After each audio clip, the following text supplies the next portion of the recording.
स्वाहा तत्सवितुर्वरेण्यं भर्गो देवस्य धीमहि धियो यो नः प्रचोदयात्। तूने हमें उत्पन्न किया, पालन कर रहा है तू,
कि एक महिला लिफ्ट में जा रही है और उसके बाल लिफ्ट के ऊपर वाले उसमें फंस जाते हैं। तो अब क्या है कि जो वीडियो बना रहा है ना, वो वीडियो बनाई जा रहा है, वो ये नहीं देख रहा कि महिला के बाल लिफ्ट में फंस चुके हैं, तो मैं उसकी सहायता करूं। उसे सहायता से कोई मतलब नहीं है, उसे अपने इंस्टाग्राम पे आने वाले व्यूज से मतलब है। तो कितना निर्दयी इंसान हो चुका है। तो कहते हैं कि जमीन रो रही है, आसमान रो रहा है, और भाईचारा पता ही नहीं कहाँ है ही नहीं, है ना। तो आइए कि जमीन रो रही, रो रहा आसमान, जमीन रो रही, रो रहा आसमान, भाईचारा खोया है जाने कहाँ, भाईचारा खोया है जाने कहाँ, इसे ढूंढती है यहाँ से वहाँ, इसे ढूंढती है यहाँ से वहाँ। अरे यार ये समाज ने तो देश को आजाद किया, बाद में किसी ने देखो इसको न याद किया, इसको न याद किया, इसको न याद किया।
जिसे ढूंढे मंदिर गुरुद्वारे वो प्रीतम तेरे साथ रहता।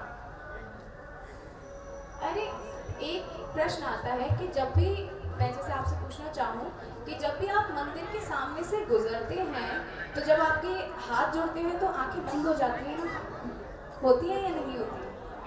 हम जैसे ही भगवान की मूर्त को या हमें ऐसे प्रतीत भी होता है ना कि कहीं पे भगवान प्रतीत हो रहा है तो हमारी आंखें क्या है, बंद हो जाती है, ऑटोमेटिकली हो जाती है ना। तो इसका अर्थ ये नहीं है कि ये भाई सिंपल है या कोई ऐसी चीज़ है कि नहीं ये प्रायोरिटी है कि हमें ये चीज़ करनी ही करनी है। वो इसलिए हो जाती हैं क्योंकि वो एक प्रतीक है कि भगवान क्या है, तुम्हारे अंदर बसा है और तुम क्या है, मंदिर गुरुद्वारे दुनिया में खोज रहे हो पर कभी अपने अंदर झांक कर नहीं देखते। अरे ये जो दिल दिया है, हृदय है, ये किसका दिया है? इसमें जो धड़कन चलती है किसकी चलती है? उसी की दी हुई। तो मैं कहती हूँ कि मैंने मतलब मैं ऐसे सोचती हूँ कि मैंने बहुत ऐसे संगीत मतलब मैं सुनूँ या कुछ भी करूँ, आगे मैं भी बहुत सुनूँगी, अभी तक कुछ सुना भी नहीं है, तो मैं चाहे कितने भी मधुर संगीत सुन लूँ, चाहे कितने भी मधुर इंसान को सुन लूँ, पर ये जो दिल की धड़कन चल रही है इससे मधुर कुछ हो सकता है क्या? कभी सुन के देखिए, कानों को बंद करके जो अंदर से आवाज़ आती है। एक भजन भी है कि कुछ ऐसा कि कानों को बंद करके सुनने की, तो उसके जो कारखाना जो उसने बनाया उसकी आवाज़ आएगी, वो क्या है, वो बहुत मधुर है। तो दिल की धड़कन जो है उसकी आवाज़ बहुत मधुर है। तो प्रभु मंदिर गुरुद्वारे तीर्थों में नहीं है, प्रभु क्या है, तुम्हारे साथ है। तो आइए अगला भजन।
सुबह कभी 4 बजे उठ के देखा है छत पे जाके जब सूरज उग रहा होता है क्या लालिमा होती है?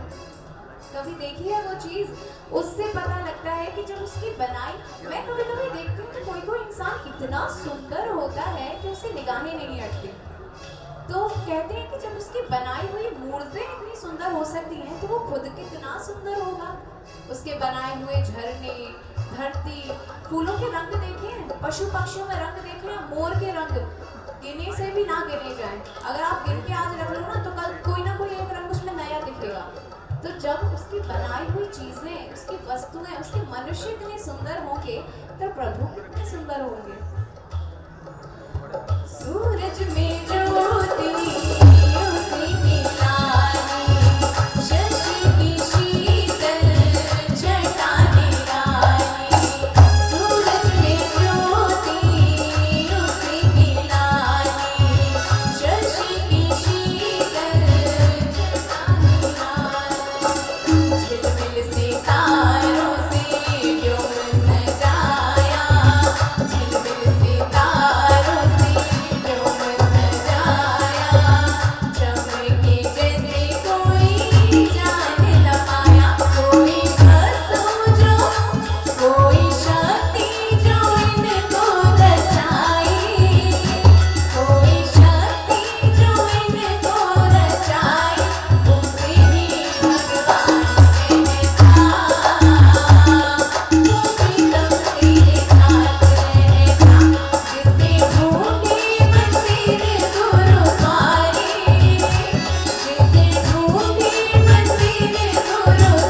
भगवान ने ही बनाया है और उसकी इतनी जटिल रचना की है कि आज तक भी मानव शरीर को समझ ही नहीं पाया। चाहे कितना भी बड़ा डॉक्टर हो, मानव शरीर को समझना बहुत मुश्किल है। वही मोर के रंगों वाली बात, क्या आज सारे रंग गिन लेंगे तो कल कोई ना कोई नया उसमें दिख ही जाएगा।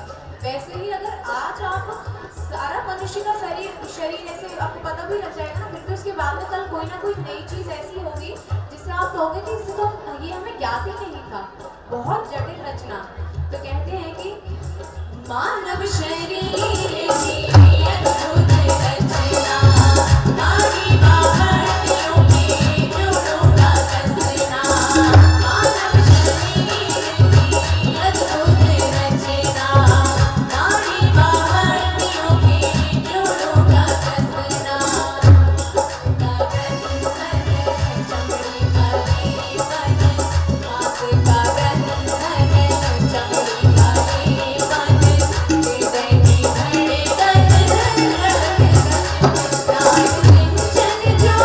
प्राण सिंचन जो शक्ति कराए, प्राण सिंचन जो शक्ति कराए, उसे ही भगवान कहता। मोहे तब तेरे साथ रहना, जिसे भूखी मंदिर गुरुद्वारे, जिसे भूखी मंदिर गुरुद्वारे, मोहे तब तेरे साथ रहना। मोहे तब तेरे साथ रहना, मोहे तब तेरे साथ रहना, मोहे तब तेरे साथ रहना। जिसे भूखी मंदिर गुरुद्वारे, जिसे भूखी मंदिर गुरुद्वारे, मोहे तब तेरे साथ रहना, मोहे तब तेरे साथ रहना, मोहे तब तेरे साथ रहना, मोहे तब तेरे साथ रहना। जिसे भूखी मंदिर गुरुद्वारे।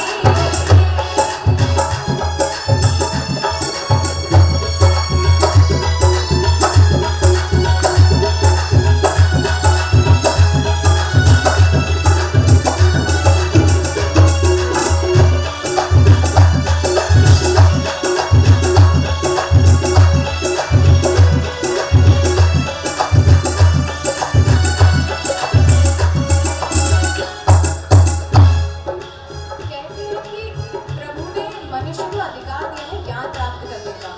अगर हम ये सोचें कि हम अज्ञानी रह जाएं, बिना ज्ञान के बातें करें और प्रभु अगर हमें मिल जाए तो ऐसा नहीं होगा।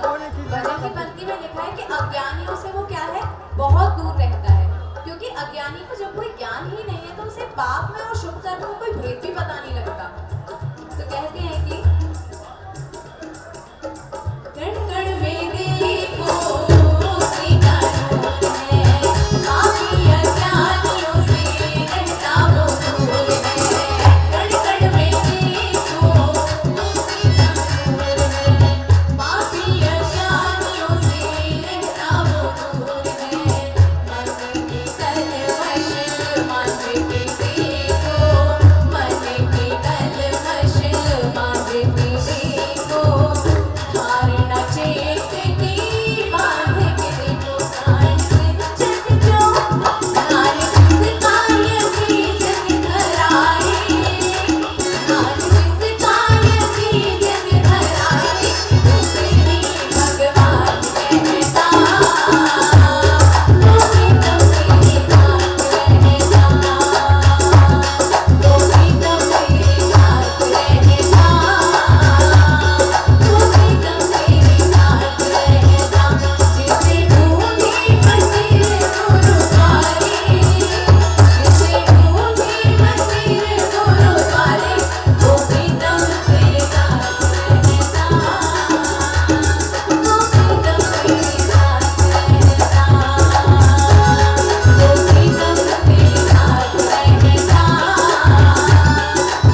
कौन कहता है कि मुलाकात नहीं होती है,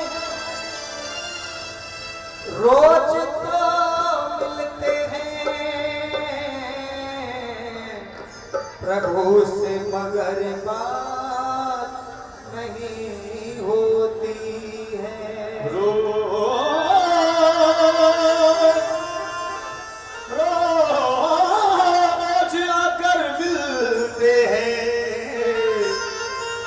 मगर प्रभु से बात नहीं होती है। तो दुआ मंजूर होती है अगर वो दिल से होती है, मगर मुश्किल तो ये है कि वो बड़ी मुश्किल मगर मुश्किल तो ये है कि वो बड़ी मुश्किल से होती है। कहते हैं कि जब सारा संसार साथ छोड़ देता है तो उस समय पर केवल एक ही सहारा नजर आता है, और वो सहारा किसका मिलता है जी? वो सहारा किसका प्राप्त होता है हमें? परम पिता परमात्मा का। इसलिए कहा है, आइए मेरे साथ जुड़ने का प्रयत्न कीजिएगा कि ये दुनिया रुलाएगी वो रोने नहीं देगा। ये दुनिया रुलाएगी वो रोने नहीं देगा। अरे बाल तेरा बाता कभी होने नहीं देगा। बाल तेरा बाता कभी होने नहीं देगा। दुनिया रुलाएगी वो रोने नहीं देगा। दुनिया रुलाएगी वो रोने नहीं देगा। अरे बाल तेरा बाता कभी होने नहीं देगा। बाल तेरा बाता कभी होने नहीं देगा। बन के माझी देगा, बन के माझी देगा, नैया का किनारा है वो हमारा है, वो हमारा है। हम हैं बालक उसके, पिता वो हमारा है, वो हमारा है।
गिरतों का सहारा है वो हमारा है, वो हमारा है। अमन बालक उसके पिता वो हमारा है, वो हमारा है, वो हमारा और है। जब भक्त परेशान होता है और समय थोड़ा अधिक लगता है, परेशानी का समाधान नहीं हो रहा होता है, तो भक्त परमात्मा से ऐसे बातें करता है जैसे एक बालक अपने पिता से बातें करता है। और क्या कहता है कि निगाहें फेरी क्यों बैठे मेरा तो और ना कोई,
जिन लोगों के ऊपर हो जाती है फिर वो कहते हैं कि वो निराशावादी नहीं रहता, हमेशा आशाओं से भरा रहता है। और आशावादी होकर क्या कहता है वो, जब कोई नहीं आता भगवान आते हैं, जब कोई नहीं आता भगवान आते हैं, जब कोई नहीं आता भगवान आते हैं।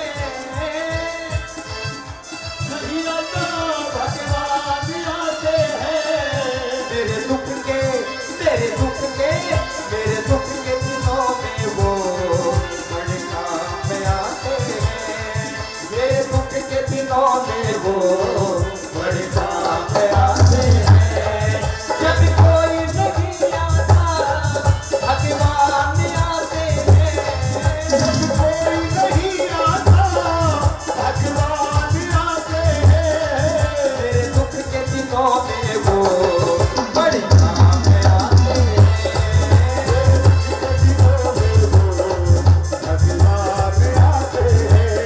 वो मेरी नैया चलती है पतवार नहीं होती, मेरी नैया चलती है पतवार नहीं होती।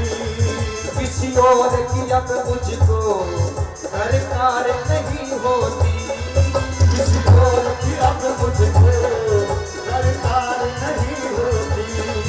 मैं डरता नहीं रस से, मैं डरता नहीं रस से, सुसान आते हैं, डरता नहीं रज गए सुसान आते हैं। मेरे दुख के दिनों में वो बड़े काम आते हैं।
केवल परमात्मा के बारे में कहता है। क्या कहता है? जरा दोनों हाथों को खोल देना और मेरे साथ में बोल देना। कैसे?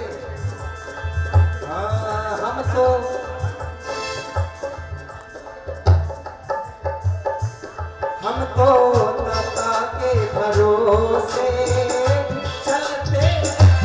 हम तो दाता के भरोसे चलते हैं। हम तो दाता के भरोसे चलते हैं। हम तो दाता के भरोसे चलते हैं।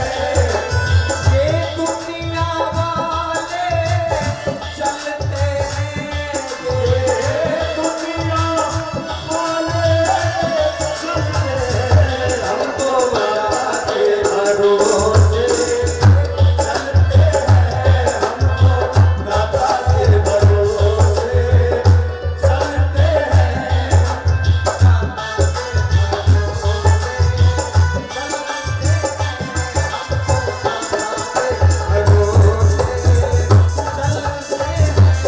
तो दाता के भरोसे चलते हैं।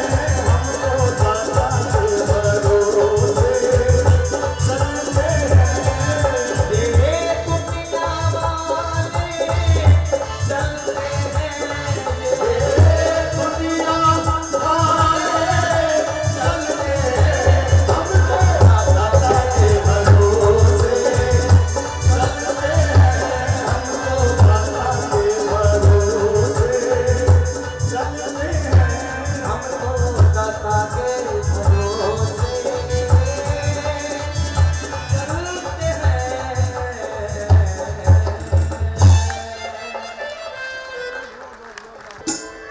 आनंद का संसार में कोई द्वंद्व नहीं होता। बोले आनंद कहां से प्राप्त होता है? बोले आनंद तो केवल और केवल परम आनंद से प्राप्त होता है। बोले ये परम आनंद कौन है?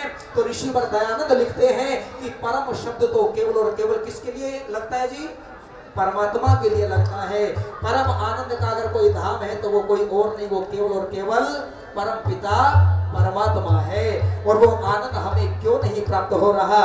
तो आइए इसलिए निवेदन करते चलो एक भजन आप लोगों के बीच में YouTube आदि पर आप मेरे भजन को सुनते रहते होंगे, तो आइए इस भजन को लाइव सुन लीजिए।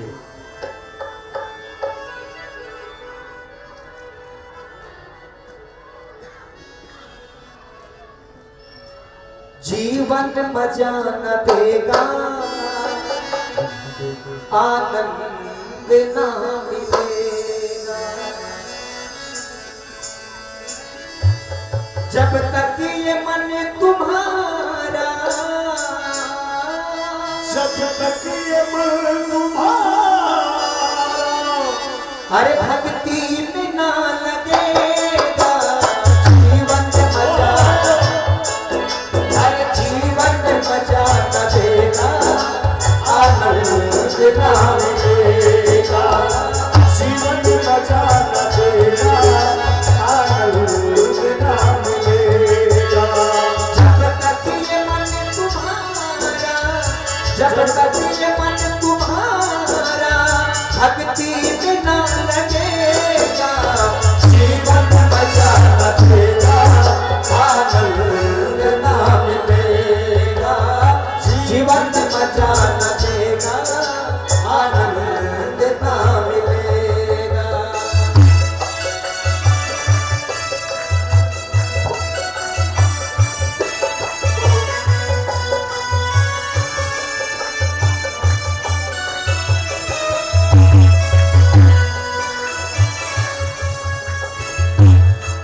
किसी से पूछ लो कि भैया परमात्मा का भजन करते हो कि नहीं करते हो? बहुत सारे आलसी लोग ऐसे मिल जाएंगे, वो कहते जी क्या करें, समय नहीं मिलता। और जब समय की बात सुनी तो फिर अगले दिन हमने उनको देखा, वो क्या कर रहे हैं जी, लोगों के बीच में बैठकर ताश खेल रहे हैं, ताश पत्ते खेल रहे हैं, ताश खेल रहे हैं। मैंने कहा चलो भजन हो रहे हैं, भगवान का भजन करेंगे। बोले जी समय नहीं है। मैंने कहा ताश क्यों खेलते हो? बोले जी क्या करें, थोड़ा बहुत तो टाइम पास भी करना पड़ता है। जीवन की उलझनों में तुझको समय बड़ा है, जीवन की उलझनों में तुझको समय बड़ा है,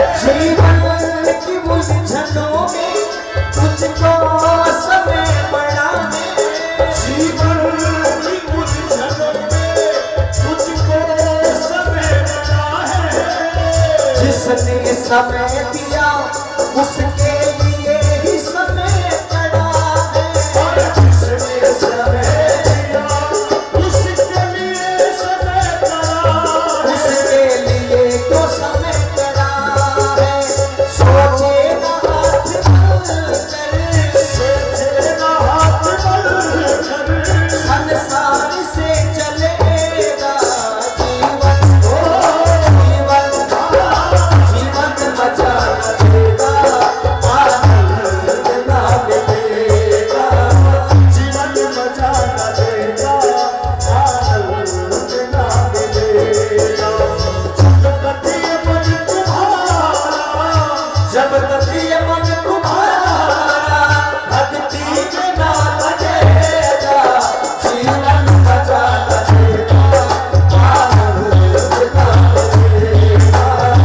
जितने मजा न देगा, आनंद ना मिलेगा। बिजली कड़कने के आवाज़ में सुनी, बहुत सारा।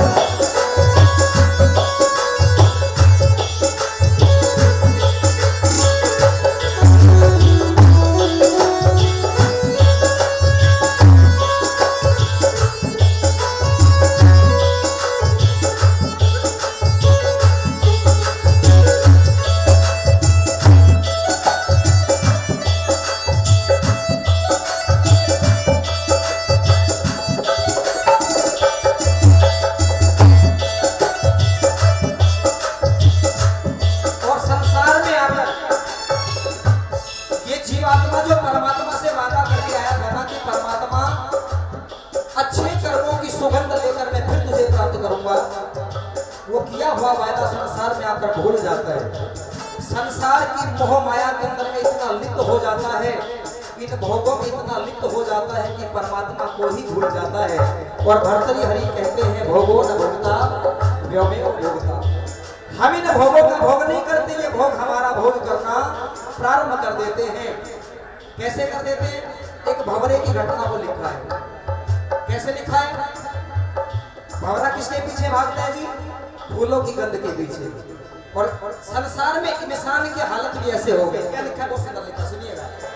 एक बार एक भंवरा उड़ कर के अपने घर से, एक बार एक भंवरा उड़ कर के अपने घर से, गंध सूंघने की मस्ती में वापस गया नशर से।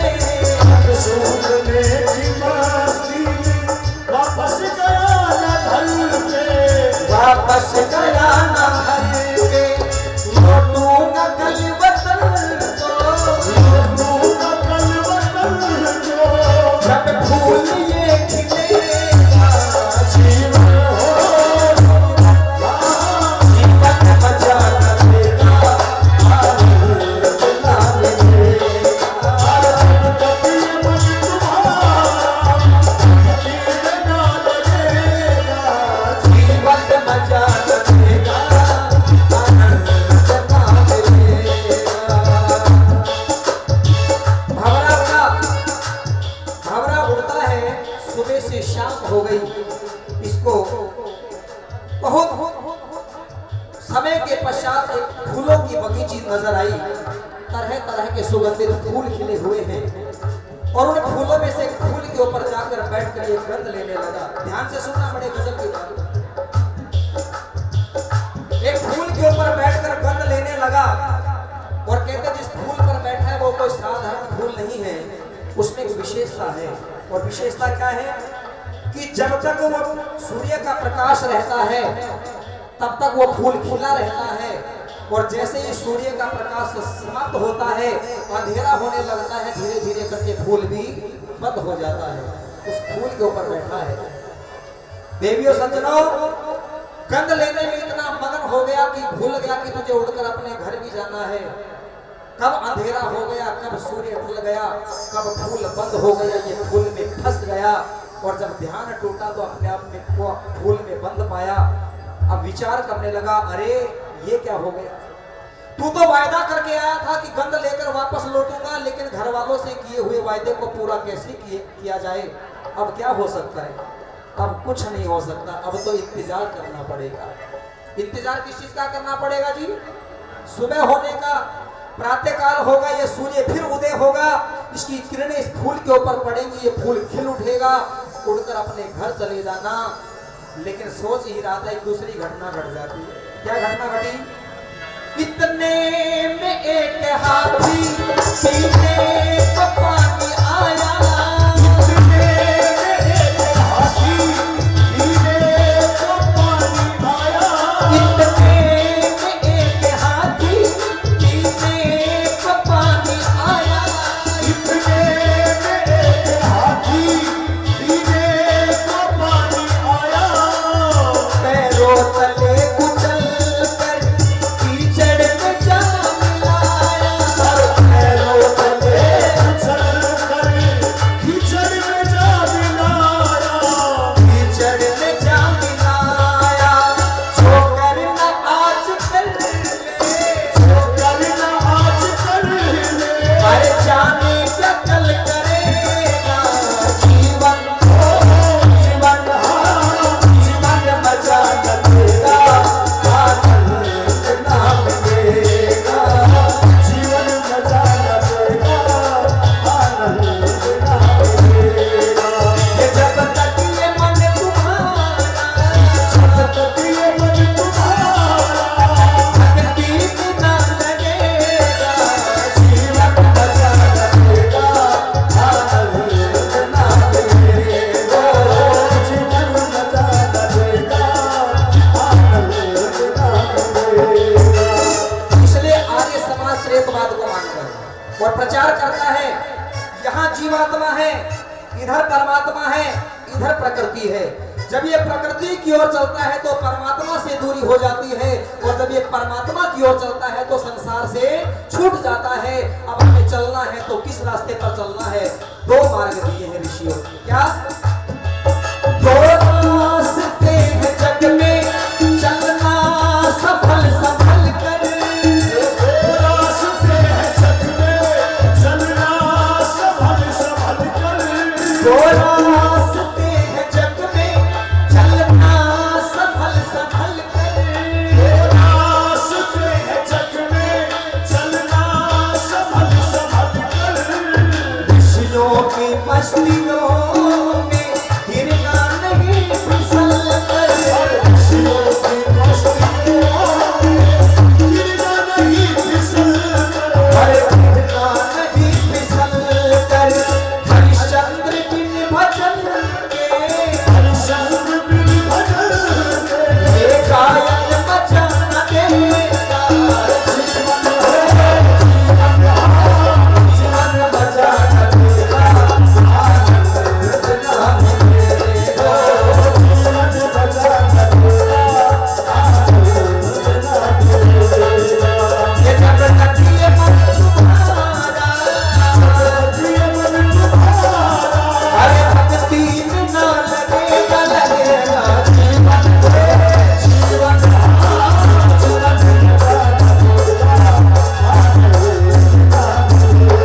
और एक बार मेरा निवेदन है कि परमात्मा ने आप सबको दो दो हाथ दिए हैं। अच्छा चेक कर लो किसी के गाड़ी में या घर पे तो नहीं रह गए गलती से, लाए हो ना साथ में। एक बार जरा दोनों हाथों की तालियां बजाते हुए मेरे साथ में गाएंगे क्या? जब तक ये मन तुम्हारा, जब तक ये मन तुम्हारा, अरे भक्ति में ना लगेगा, जीवन है, जीवन है, जीवन बचा न देगा, आनंद ना मिलेगा। जीवन बचा न देगा, आनंद ना मिलेगा। अरे जीवन बचा न देगा, आनंद ना मिलेगा। जीवन बचा न देगा, आनंद ना मिलेगा।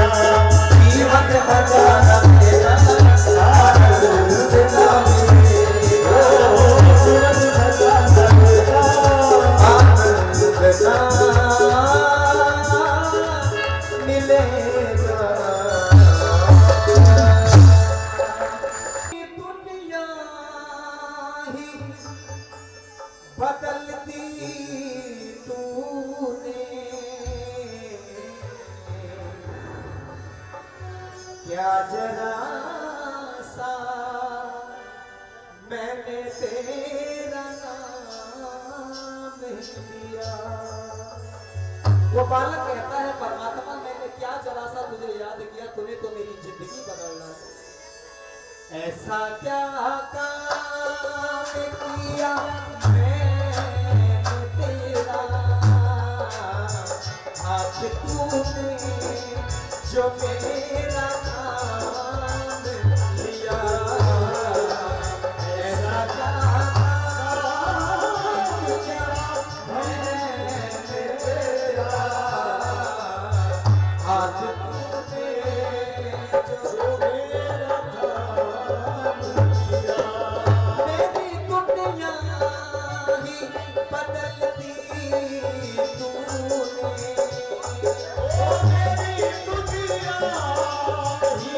बदल दी तूने। क्या जरा सा मैंने तेरा नाम लिया। ऐसा क्या काम किया मैंने तेरा, आज तूने जो मेरा नाम लिया।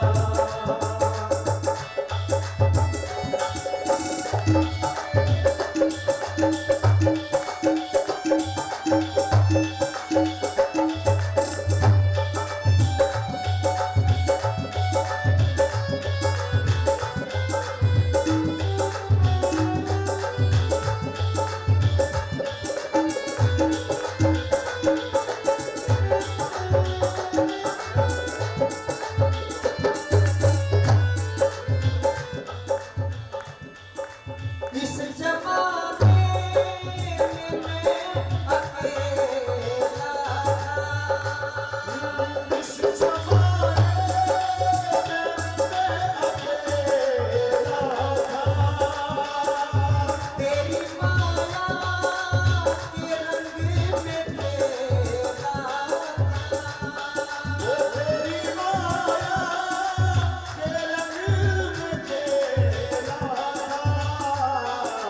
तेरी माया सताए उसको, तूने अपना है जिसको मान लिया। ऐसा क्या काम किया मैंने तेरा, आज तूने जो मेरा नाम लिया।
हर्ष की बात है कि आज हम विभिन्न भाषाओं में स्वामी दयानंद, आर्य समाज, स्वामी दयानंद का साहित्य, उनकी शिक्षा, उनके उपदेश के बारे में जानेंगे और सुनेंगे।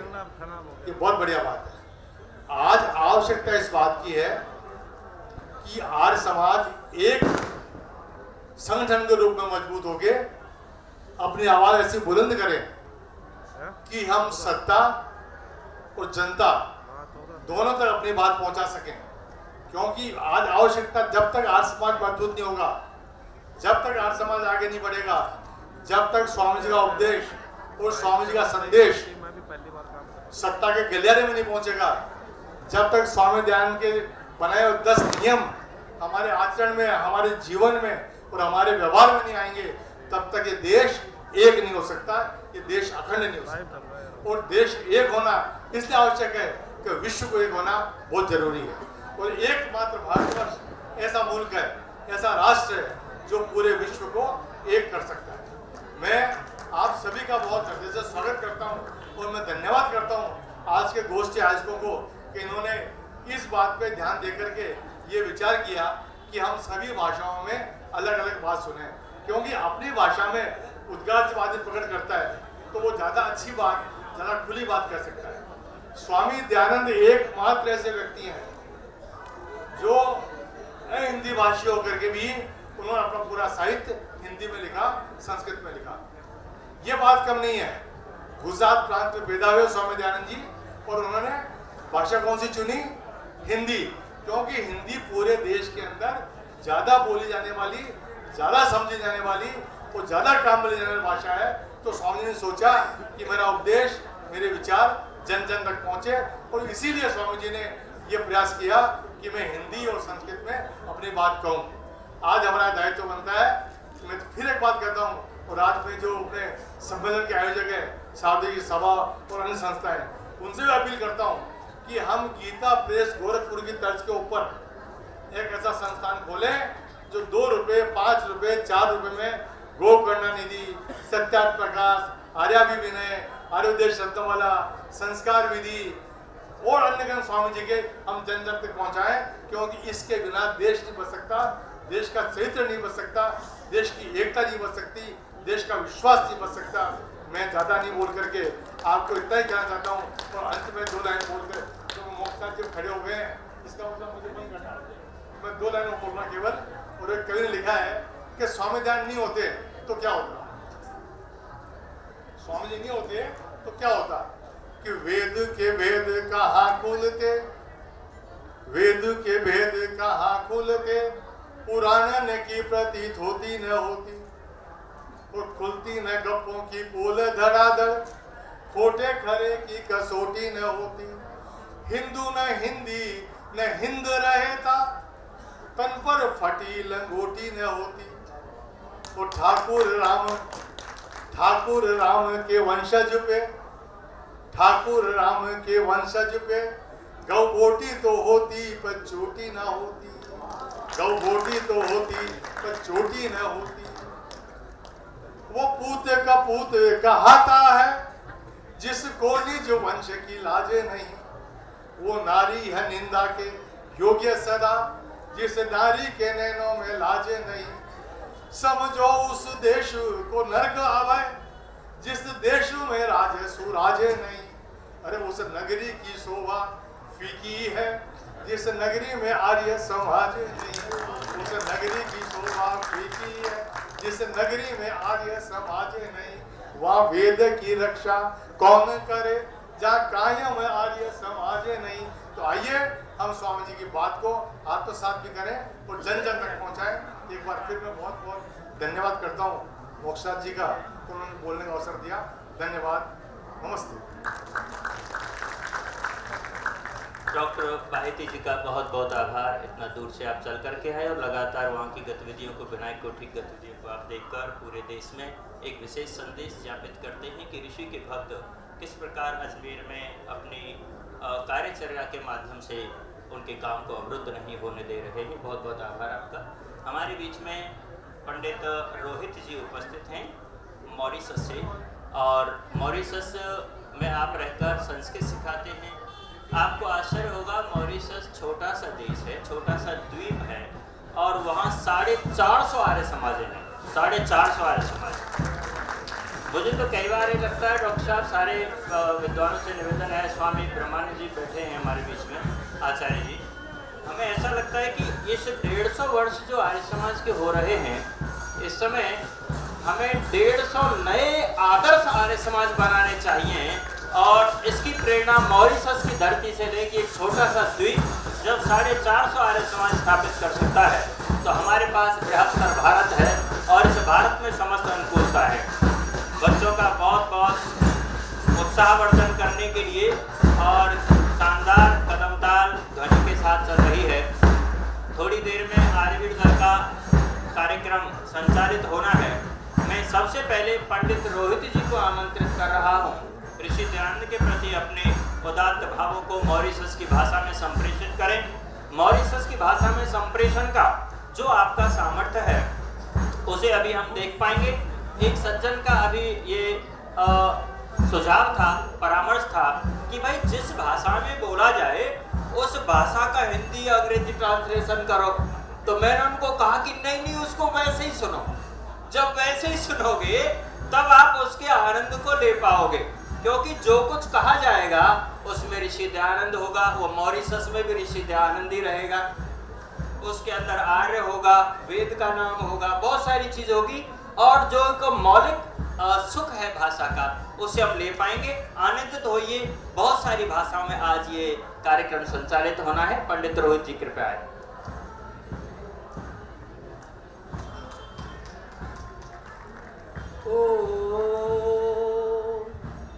त्वं हिनः पिता वसो त्वं माता शतक्रतो बभूविथ अधाते सुन्नवीमहे ओम शं।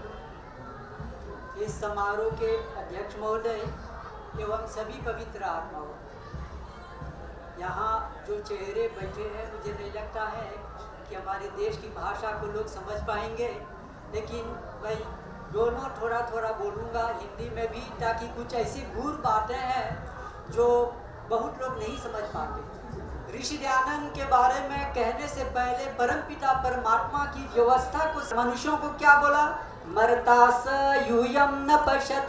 पंचमुन मौजे को खाने पीने वाले मनुष्यों को ये मार्ग नहीं दिखेगा। वित्तम में अश्य रोडसी बान लेवाई बान फॉलोवर्स सामेम एस्टैब्लिश वैसा, यही परमपिता परमात्मा की व्यवस्थित स्थिति है। मतलब जब तक धरती रहेगी तब तक मत मतांतर के नाम पर, धर्म के नाम पर, संप्रदाय के नाम पर, भाषा के नाम पर लड़ाई झगड़ा चलते रहेगी, धरती असंतुलन हो जाएगा। लेकिन हम प्रार्थना करते हैं शम्नो भवन्तु पितरो अवेशु। पितर बोलते हैं हमारे ऋषि को, ऋषि लोग ही धरती का संतुलन कायम करेंगे। अब चलें हम जानने की कोशिश करें कि ऋषि दयानंद को कैसे हम ऋषि मानेंगे। वेद संपूर्ण ज्ञान का भंडार है, तो परमपिता परमात्मा ने कहा स्त्रिय सती ताम में उपुंस आहु पश्यत क्षणवान। जिसको सती नारी लोग मादाम सहसे की फलाते, और जो अंदर के आँख वाले व्यक्ति अक्षणवान पश्यंती, और आँख वाले अंधे नहीं देखते, जो कभी पुत्र वही बाप का बाप, पितुष पिता ऋषि होता है। तो इसका मतलब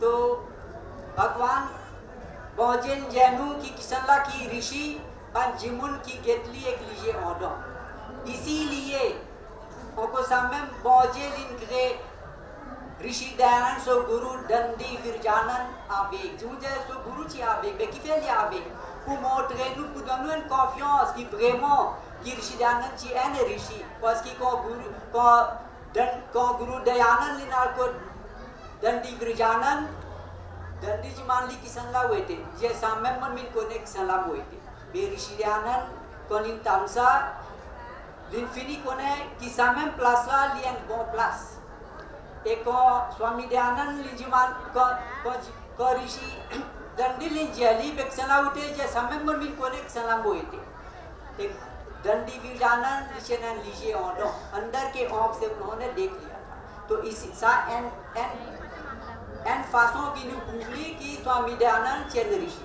देशम द लेमोन को में कहते बेरिसना दोना कानवाई जिंदे कहते बेरिस सनला की नेटवाई बेरिस वेटेन कहते स्वाजू सनला नेटवाई देलो वेटेन कहते मो पिको आस्ते स्वामी दयानंद सो गुरु आवो स्वामी दयानंद निराकोट गुरु वीरजानंद वेटेनजू मौजे इन गॉड सो गुरु और डॉकुमा Simun ja kifain godi betian su koma posgi lichena bu poje and rishi bagi kuma na betian kaite wazo ki netwai virus betian kate peacock की netwai delo एक कनु लावी हमारा जीवन यज बिगड़ गया बेक्सना bu netwai ली Bevan ऋषि बेपु पोजे स्वामी दयानंद मौजे लिफेसो गुरु betian जुदा कोमा लेला स्वामी दयानंद या लिए कोटली लेला नी तो ज्यादा न कहते हुए यही कहेंगे कि ऋषि दयानंद के गुरु ने 21 दिन उसको कोमा में रखकर वीर दयानंद बनाया ताकि भारत भूमि में जो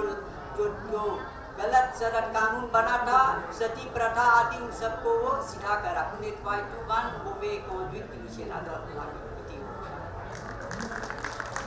बहुत बढ़िया। आपने देखा मॉरिशस की भाषा का उल्लास, छंदों को आपने सुनाए खूब। छंद क्या होते हैं? छंद में वास्तविक रूप से कुछ ध्वनियों का ही आनंद मिलता है, आह्लादक होते हैं, छंद आह्लादक होते हैं। हर भाषा का अपना एक छांदस भाव होता है, उसका वाइब्रेशन होता है, उसकी फ्रीक्वेंसी होती है। तो जब आपने गुरु वीरजानंद जी के बारे में मॉरिशस की भाषा में बोला, वेद के बारे में बोला, और मैं चाहता हूँ कि आप जितना अपनी भाषा में बोलोगे मुझे लगता है आप कम बोल पाओगे। मैं भी यही चाहता हूँ कि आप कम बोलें, तो इसलिए आप अपनी बात को आगे बढ़ाते जाएं। हमारे बीच में स्वामी नागार्जुन जी हैं, उनका एक पोको कंपनी का कोई मोबाइल खो गया है। आप आसपास अगर किसी को मिले, एक पोको कंपनी का मोबाइल है आपका, तो जरा आप लोग यहाँ मंच पर ला देना तो उन्हें दे देंगे कि आप इनको देख लीजिए। धन्यवाद। आगे मैं इस क्रम को बढ़ाना चाहता हूँ। हर भाषा के विद्वान हमारे बीच में हैं और सबकी ऋषि के प्रति भावनाएं व्यक्त हो रही हैं। आर्या धृति सिंह हमारे बीच में है। आर्या धृति बेटी आएगी और हिंदी में अपना वक्तव्य देगी। सब लोग 2 से 3 मिनट में अपनी बात कह दें। यहाँ सारे लोग इतने 3 दिन होने वाले, इतने समझदार और इतने बहुश्रुत हो चुके हैं, आप कुछ भी सुनाओगे उनको पुराना लग रहा है, इसलिए बहुत ज़्यादा सुनाने की जरूरत नहीं है, विशेष रूप से हिंदी भाषियों को। इसलिए 2-3 मिनट में, 4 मिनट में अपनी बात कहेंगे। बेटी धृति।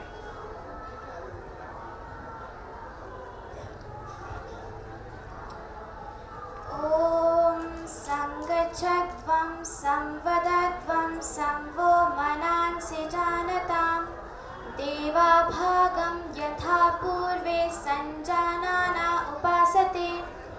आदरणीय सभी महानुभावों, यहाँ पर उपस्थित विद्वानों, शिक्षकों, छात्रगण और मेरे साथ यहाँ उपस्थित सभी सम्मानीय व्यक्तियों को मेरा हृदयपूर्वक नमस्ते। मैं आर्या धृति सिंह कक्षा 8वीं की छात्रा डीएवी स्कूल कुरुक्षेत्र हरियाणा से आज आप सबके समक्ष एक ऐसे ग्रंथ और एक ऐसी विचारधारा पर अपने विचार प्रस्तुत करने आई हूँ जो न केवल धर्म को बल्कि हमारे सोचने के तरीके को, हमारे समाज को और हमारी संस्कृति को भी बदल देती है। सत्यार्थ प्रकाश। अंधेरे में प्रकाश दो, उजाले में राह दो, भटकू नहीं अटकू नहीं, चलती जाऊं आगे आगे, ओ मेरे भगवान मुझे बुद्धि दो, विकास दो। जब किसी युग में प्रश्न पूछना पाप माना जाने लगता है, जब भक्ति बुद्धि को निगलने लगती है और जब धर्म मनुष्यों को बांटने लगता है, तब एक आवाज उठती है जो कहती है अब बस सत्य बोलना होगा। ऐसी ही आवाज थी स्वामी दयानंद सरस्वती की और उस आवाज का शास्त्र था सत्यार्थ प्रकाश। सत्यार्थ प्रकाश केवल एक पुस्तक नहीं है बल्कि आर्यवर्त की आत्मा का जागरण है। यह ग्रंथ हमें झकझोरता है, सोचने पर मजबूर करता है और बताता है कि सच्चा धर्म वही है जो तर्क, ज्ञान और विवेक पर आधारित है। आज भी यह ग्रंथ उतना ही प्रासंगिक है जितना तब था जब इसे लिखा गया था। धर्म के नाम पर आज भी समाज में अंधविश्वास, पाखंडता, मूर्ति पूजा और जातिवाद दिखाई देते हैं। ऐसे समय में स्वामी दयानंद जी का संदेश हमें याद दिलाता है कि वेदों की ओर लौटो, क्योंकि वही सत्य है। सत्यार्थ प्रकाश की सबसे बड़ी विशेषता यह है कि वो श्रद्धा से पहले तर्क को रखता है। स्वामी दयानंद जी हर धार्मिक परंपरा से प्रश्न करते हैं, क्या पत्थर ईश्वर बन सकता है? क्या अंधविश्वास ही धर्म है? क्या मनुष्य जन्म से ऊंचा या नीचा होता है? उनके यह प्रश्न हमें सोचने पर मजबूर करते हैं। उनका तर्क स्पष्ट है, यदि ईश्वर सर्वशक्तिमान है तो उसकी पूजा के लिए मूर्ति की आवश्यकता क्यों होगी? यदि धर्म है तो वह तर्क की कसौटी पर खरा क्यों नहीं उतरता? और आज मैं एक कटु सत्य स्वीकार करती हूँ। आज कुछ कथाकथित आर्यजन ऐसे भी हैं जिनके घरों में अब भी मूर्ति पूजा होती है, क्योंकि परिवर्तन केवल ग्रंथ पढ़ने से नहीं आता। परिवर्तन जब आता है जब हम अपने घरों, अपने मन और अपनी परंपराओं में धर्म को स्थान देते हैं। हम आर्य कहलाते हैं, पर यदि आज भी हम पत्थरों में शक्ति खोजते हैं तो इसका अर्थ यह है कि हमने सत्यार्थ प्रकाश को पढ़ा तो है लेकिन समझा नहीं है। स्वामी दयानंद कहते हैं, ईश्वर निराकार है, उसे रूप देने का प्रयास अज्ञान है। इसलिए यदि आज भी हम मूर्तियों के आगे झुकते हैं तो हम उनके संदेश से अभी बहुत दूर हैं। सत्यार्थ प्रकाश हमें वेदों की ओर लौटो को प्रेरित करता है, पर आधुनिकीकरण के लिए नहीं, विवेकपूर्ण समझ के लिए। ऋषि दयानंद ने जग का भारी उपकार किया है, सत्यार्थ प्रकाश बनाकर सत्य का प्रकाश किया है। ऋषि दयानंद जी बताते हैं कि वेद केवल धार्मिक ग्रंथ नहीं बल्कि विज्ञान, समाज शास्त्र और नैतिकता के आधार हैं। वे कहते हैं, वेदों में अंधभक्ति नहीं, विवेक की परंपरा है। जो धर्म है वही धर्म है और जो अधर्म है वही अधर्म है। उनका संदेश स्पष्ट है, धर्म का अर्थ पूजा नहीं, आचरण है। सत्यार्थ प्रकाश स्त्रियों को समानता, शिक्षा और सम्मान का अधिकार देता है। यह ग्रंथ हमें बताता है कि स्त्री और पुरुष दोनों समान हैं, क्योंकि दोनों में एक ही आत्मा है। धन्यवाद। बहुत बढ़िया बेटा। अब हमारे साथों में संग साथी अज्ञानता दूर करी देलो, अज्ञानता दूर करी देलो हमको मती। दयानंद स्वामी हो दयानंद स्वामी, दयानंद स्वामी हो दयानंद स्वामी। विधवा विवाह करी नारी रक्षा कलम, विधवा विवाह करी नारी रक्षा कलम। वेद शास्त्र पढ़ीबा को अधिकार देलो, वेद शास्त्र पढ़ीबा को अधिकार देलो। सदाचार शिक्षा देई, सदाचार शिक्षा देई श्रुति स्मृति देलो। दयानंद स्वामी हो दयानंद स्वामी। सुप्त हिंदू समाज को जागृत जे कल, पाखंड अंधविश्वास तुम्हें खंडन करल। समाज को श्रेष्ठ मार्ग तुम्हें सते देलो। दयानंद स्वामी हो दयानंद स्वामी। वेद शास्त्र भूली थिले सकल जे जन, पुराण पोथी रे थिला ताहांकर मन। सत्य ज्ञान देइथिला कल, सत्य ज्ञान देउथुल कले अपमान। दयानंद स्वामी हो दयानंद स्वामी। विचार विश्वर विकास पाई सुविधा सीता जे कलम आर्य समाज तुम्हें गठाना जे कलम पंच यज्ञ सिखाई करी भक्ति भरी देला दयानंद स्वामी हो दयानंद स्वामी करुणा निधि लिखिला तुम्हें भक्ति भावे करुणा निधि लिखिला तुम्हें भक्ति भावे गोमातार रक्षा पाई प्रचार करलो केते गोमातार रक्षा पाई प्रचार करलो केते इंद्रमणि गोमातार भैया माताओं बहनों में गौशाला भी चलाता हूँ। राजेंद्रपुर डबा में हमारी शाखा चल रही है और अभी मार्च महीने में बेसहारा लोगों के लिए गरीब दुखी अनाथ असहायों के लिए एक आश्रम की स्थापना में कर रहा हूँ उड़ीसा में बादीघटा में और गुरुकुल प्रभात आश्रम का स्नातक हूँ गुरुकुल कुरुक्षेत्र का अध्यापक भी रहा हूँ।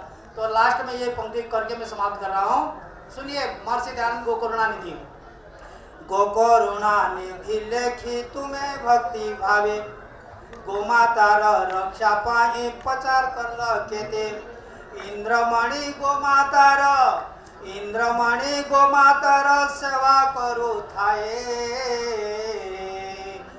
दयानंद स्वामी हो दयानंद स्वामी हो दयानंद स्वामी हो दयानंद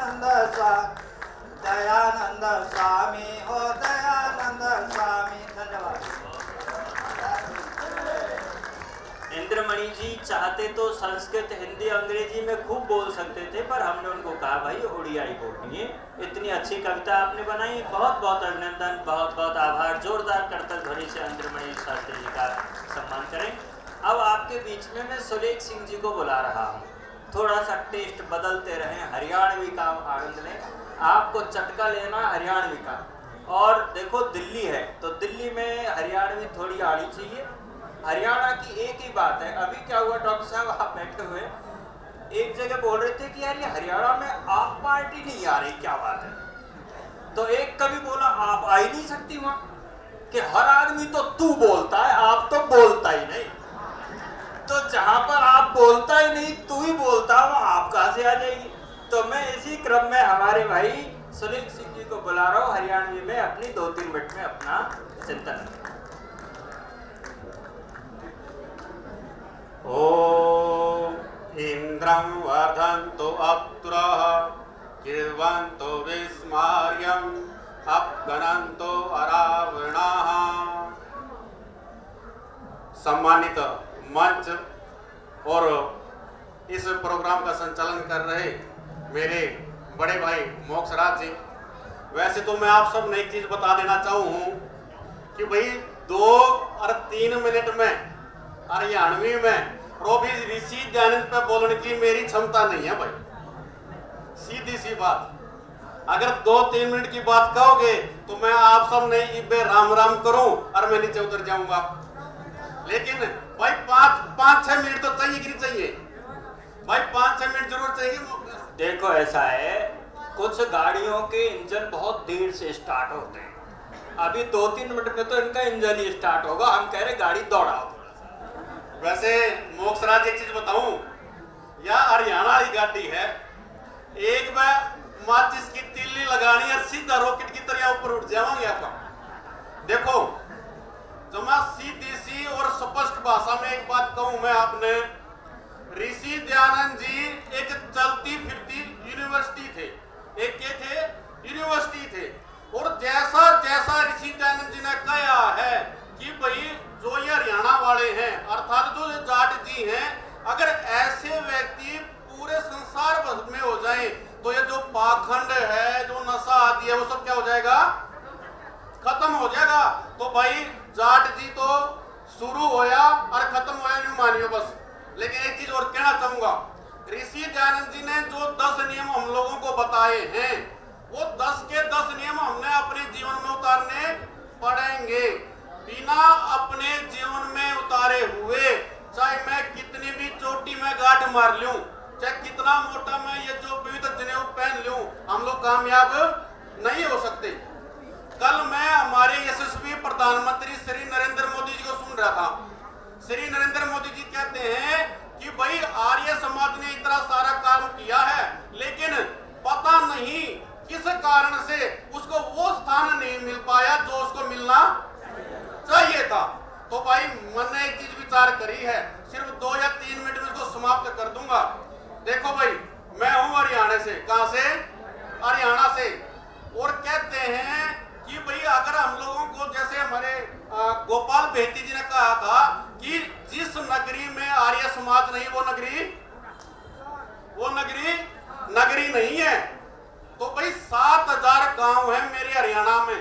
अगर हम सब लोग आर्य समाज के छोटे छोटे टुकड़ों में अगर बट करके एकता में काम करेंगे ना, एक ही गांव में एक आर्य समाज हो सकता है। और एक आर्य समाज का मतलब है पूरे हरियाणा में 7000 आर्य समाज। और जब 7000 आर्य समाज होंगे तो किसी भी आर्य समाज के व्यक्ति को ना तो कांग्रेस के तलवे चाटने पड़ेंगे और ना बीजेपी के तलवे चाटने पड़ेंगे। आर्य समाज एक वो क्रांतिकारी संगठन है जो खुद, जिसने देश को आजाद करवाया है। और इस देश को आजाद करवाने में अगर हमारा इतना योगदान है, अगर हमारा 80% क्रांतिकारी अगर हरियाणा इसके आर्य समाज के लोग थे, तो भाई अपनी सरकार क्यों नहीं बन सकती? पहले हमने कांग्रेस को आगे बढ़ाया, आज हम लोग बीजेपी को आगे बढ़ाते हैं, कोई इन्हें लोग को आगे बढ़ाता है। तो मेरे निवेदन है, जितने भी इस आर्य महासम्मेलन में अपने आर्य लोग आए हैं, एक छोटा सा निवेदन है, सर्वहित कार्य करो, सांगठनिक बन जाओ, अपनी सरकार ले आओ। मेरा यही निवेदन है भाई, बिना अपने सरकार आए काम नहीं चलेगा। और भाई नौकराज जी का बहुत बहुत धन्यवाद, बीच में मेरे तक टोकते भी रहे, अच्छा लग गया मुझे सबने। राम राम। अभी क्या हुआ भाई, अपने सुलेख जी धीरे धीरे से कुछ प्रश्नातक की डिग्रियां रही, तो इसी संबंध में भोजपुरी में जूझने का प्रयास है। हिंदी में बातचीत बहुत लंबी हो जाएगी, इसलिए भाई साहब सही कह रहे हैं, भोजपुरी में कम बोलेंगे। मैं शिवनारायण और शोध छात्र हूँ दिल्ली विश्वविद्यालय में। मैं भोजपुरी में बात शुरू करूँ। जय हो सभी गुरुजनन के, आदरणीय अतिथि जनन के और प्रिय जनन साथी मित्रन के। हम दिल से आप सब लोगन का स्वागत करत तानी। हमारा ये मंच पर बोले का मौका मिला, हम बहुत दिल से खुश बा। तो जैसा कि मैं विषय बना वाला नहीं कि स्वाधीनता आंदोलन में महर्षि दयानंद कहाँ दिखाई देते हैं, तो स्वामी दयानंद सरस्वती भारतीय जनमानस के एगो अग्रणी चिंतक रहली, विचारक और दार्शनिक रहली। ये काहे में कौनो अतिशोक्ति नहीं के कि आज वो हमनी के विचार में जीवंत रहले और वो हमारे अतिथि वक्ता इस रूप से दिखाना। हम स्वामी दयानंद के विचार और योगदान की बात करी तो एगो बहुत प्रतिभाशाली व्यक्ति हमरे बीच में हमेशा नजर आवा लगी। हमने की बात ध्यान में रखे कि चाहे कि स्वामी दयानंद के जन्म स्वतंत्रता आंदोलन के खातिर नहीं फैलेला, बल्कि सत्य के खोज के खातिर फैलेला। भगवान शिव के मंदिर के पास जब वो पूजा आराधना के बैठा तानी, तब बार बार ही प्रश्न पूछा तानी कि सत्य का है। बाकी वो प्रश्न के संतोषजनक उत्तर ना मिला तानी, तब वो सोचलन कि साथ में ईश्वर कौन है और यही सत्य के खोज करना वो निकल चले। स्वामी दयानंद एक अद्भुत व्यक्तित्व के मूर्ति रहनी। वो भारतीय ज्ञान परंपरा के वेद, उपनिषद, दर्शन, संस्कृत साहित्य और संस्कृति के गहर चिंतन कैलनी। एक समस्या यहाँ होती है, मैं थोड़ा हिंदी में 1-2 लाइन की, हम लोग पढ़ते बहुत हैं लेकिन चिंतन कम करते हैं, बोलते बहुत हैं सुनते कम हैं, इसीलिए आज हम लोग थोड़ा दूसरी दुनिया में चले जा रहे हैं। तो अब कहाँ से स्वामी दयानंद बदलते हैं, कहाँ से उनको स्वाधीनता दिखाई देती है। एक रात की जो घटना है शायद आप लोग सब लोग जानते हैं। एक रात गंगा के तट पर साधना में बैठे रहनी, वो बखत एगो अजीब आवाज़ सुनाई दे रही। जब वो देखलन ते एगो माए रोवत आवली, तो स्वामी जी पूछलन का भइल माता, काहे रोवत बानी। वो औरत कहली मोर लड़का मर गईल बा, कफन के लेवे साधन न रहला, तब अपनी साड़ी फाड़ के वो में लपेट के गंगा में विसर्जन कैली और वो टुकड़ा लेकर के फिर से साड़ी बनावे आवत हनी। दयानंद जी विचार करने लगे कि इस सुन के स्वामी जी के हृदय कांप उठे। वो सोचलन ये देश जवन कवनो सोने की चिड़िया रहत, आज वह माई लगे अपना लड़कन के कफन नहीं के, क्या स्थिति है। ये घटना के बाद वो पूरी रात जगलन, चिंतन कहलिन और निश्चय कहलिन कि अब हम खाली किताब न लिखबे, हम खाली किताब न लिखब, न खाली वेद की व्याख्या करब, बल्कि देश के पुनः अपन गौरव प्रदान करब। यहीं से स्वामी दयानंद स्वाधीनता की ओर मुड़ते हैं और उनकी विचारधारा आगे बढ़ती है। एक बिंदु से स्वामी जी के जीवन की दिशा बदल जाती है। हम कहते हैं ना कि जीवन में एक अच्छा मित्र, एक अच्छा गुरु मिल जाए तो आप बहुत जल्दी अपने कामयाबी के स्तर पर पहुंच सकते हैं। तो वो अपन आध्यात्मिक चेतना के साथ साथ राष्ट्र के स्वतंत्रता और जागरण के काम करे लानी। और उस समय आप देखिए, मैं हिंदी का छात्र हूँ, तो दिल्ली दरबार दर्पण एक निबंध है 1877 में जो दिल्ली में महासभा लगा था। उसी समय दयानंद ने अपने पैरल किया, मीटिंग बैठाई। तो उस समय महारानी विक्टोरिया का हुकूमत चल रहा था। जो भारत के गौरव खातिर पत्र भेजली कि हम भारत के भला करब, तब बुद्धिजीवी लोग खुश होली। क्योंकि देखिए, पूंजीवाद क्या सीधा कॉन्सेप्ट होता है कि हमको धन दीजिए, हमारी स्वतंत्रता दीजिए, हमारे हम खुश हैं। तो हुआ क्या कि जो दूरदृष्टा होता है वो बहुत कुछ सोचता है। तो उन्हें सोचा कि जो बुद्धिजीवी लोग रहली बहुत खुश है। बाकी जब ये सब पत्र स्वामी जी के पास पहुँचल तब उस सत्यार्थ प्रकाश में लिखलन, आर्यों के आलस और प्रमाद से भारत के राज छीन गए। अब जवन थोड़ा बहुत बचल बा वो भी विदेशियन के कब्जे में जा रहा था। वो विदेशियन के कब्जे में जा रहा था और साफ दिल से कहते हैं कि विदेशियन के राज, ये लाइन सुनने लायक है कि विदेशियन के राज चाहे माता पिता जस प्रेम दिखवला। प्रेम के स्तर देखिए, माता पिता के प्रेम से तुलना करते हैं। कहते हैं कि विदेशियन के राज चाहे माता पिता की जस प्रेम दिखवला, बाकी रू कभी स्वदेशी के भला ना करब चाहेला। ये ध्यान रखना चाहिए। आज जिस तरह हम दुनिया में बदल रहे हैं उसका बहुत कुछ हमारी सांस्कृतिक चेतना में विद्यमान है। स्वामी जी की बात स्वदेशी आंदोलन की नींव रखती है और वह लोग के स्पष्ट विरोध में खड़ा होना नहीं, और वो पूरी तरह से विरोध में खड़े हैं। हम ईश्वर से प्रार्थना करब कि ये घटना है कि आप जानते हैं अजमेर में जब स्वामी दयानंद रहते हैं तो वो एक अंग्रेज अफसर से मिलते हैं। तो अंग्रेज अफसर कहता है कि मैं आपसे कुछ मिलना चाहता हूँ। अब वो कहता है कि भाई साहब, मतलब महाराज जी, आप पूरा प्रचार कर रहे हैं, तो प्रचार किसका कर रहे हैं? राष्ट्र तो गुलाम है आपका, अंग्रेजों के गुलाम है। तो एक काम करिए, जब आप हमारी गुलामी में आप प्रचार कर रहे हैं तो ईश्वर से प्रार्थना करिए कि अंग्रेज शताब्दियों तक रहे। तो कितनी स्पष्टवादिता होती है। मैंने एक लाइन उसकी नोट की थी कि असत्य को कैसे छिपाया नहीं जा सकता, असत्य से समझौता करके सत्य का प्रकाश करना कभी भी संभव नहीं है। तो आपको सामने आने के लिए सामने ही आना होगा, पीछे से कोई आसरा नहीं बनता। जो हम लोग करते हैं कि कहना भी चाहते हैं और चुप रहना भी चाहते हैं, दोनों एक साथ होने वाली क्रिया नहीं है। तो इस चीज़ को हमें जानना चाहिए। तो कहते क्या हैं कि हम ईश्वर से प्रार्थना, उसी के सामने कहते हैं, आप देखिए गुलाम है, आप नहीं कह पाएंगे। हम ईश्वर से प्रार्थना करब कि भारत जल्द से जल्द विदेशी शासन से मुक्त हो जाए। आप याद करिए कि कैसे एक शिष्य परंपरा बनती, कैसे शिष्य परंपरा बनती। हम जानते हैं कि शिष्य उनके कृष्ण श्याम जी कृष्ण वर्मा उस समय विदेश उन्होंने भेजल रहा, और पत्र में लिखना है क्या, क्योंकि अब जब गुलाम हैं तो किसी से कुछ लिखेंगे तो बहुत कहते हैं उसको कीवर्ड में करते हैं, कोड वर्ड में। तो क्या कहते हैं, श्याम जी जब विदेश में रहेगा तू अपना देश के गौरव की किताब मत और देखब कि विदेशी लोगन का करल बा, का योजना बनावत बा। ये शब्द बहुत है। और जब वो मतलब जब उनका निधन होता है, देवदान होता है, तो वो लिखते हैं इंडिया हाउस पे, उन्होंने भारत के स्वतंत्रता आंदोलन के केंद्र में जो लिखा था, उन्होंने अपनी वसीयतनामा से मतलब फेमस है कि वो अपनी अस्थि के वसीयतनामा में लिखलन कि हमारा अस्थि भारत स्वतंत्र होके के बाद भारत ले जाए और ऐसा वीर योद्धा उत्पन्न हो जो आए और लेकर जाए। और हमने सुना है कि गुजरात के जो मुख्यमंत्री थे माननीय नरेंद्र मोदी जी, तो वो गए थे और लेकर के आए थे। तो स्वामी दयानंद की प्रेरणा से भगत सिंह, सावरकर, सुभाष चंद्र बोस, पटेल जैसे अनेक लेखक जो हैं जिन्होंने कुछ कहा, जैसे सत्यार्थ प्रकाश, तो सुभाष चंद्र की बोस से कि जहाँ जहाँ आर्य समाज और दयानंद के बात पहुँचल वही जा स्वतंत्रता दीप जलल और जलेगा। जय हिंद, जय भारत, बहुत बहुत धन्यवाद।